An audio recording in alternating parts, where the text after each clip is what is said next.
My name is Tangie Mitchell.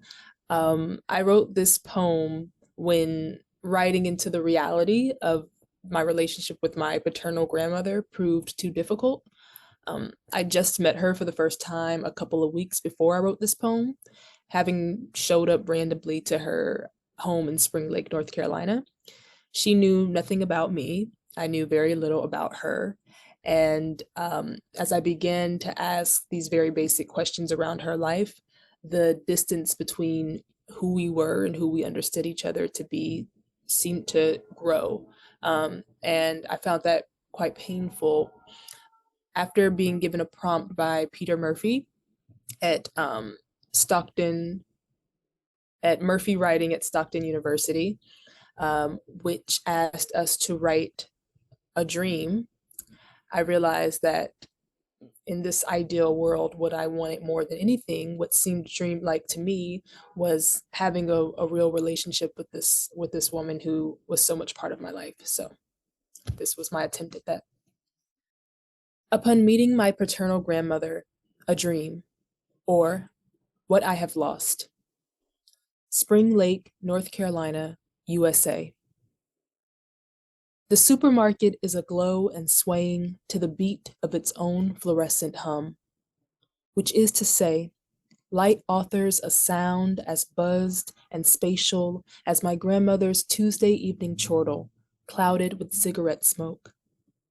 At the swaying store, I buy her mangoes and coconut water with no worry of the price.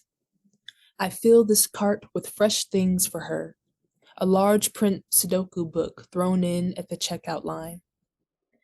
I want to save what is left of her mind and body, give God no high fructose reason to take what I've only just received. The cashier double bags the heaviest of my groceries, and I learn all the more of careful preservation. The parking lot, once full of fissures children would drop their mother's hands to leap over, sealed back to seamless asphalt and perfect white lines. The abandoned strip mall across the street, now alive with business. Restaurants, boutiques, an accounting firm, suites leased to folks full to the brim with their doing. But nothing of this city has remained unbound by change, a corset as difficult as it is glamorous.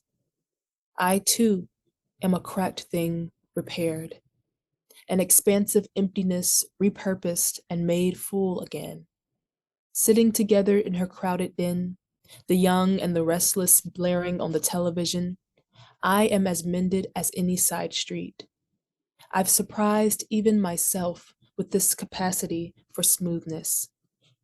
The months pass and bring with them a frigid air.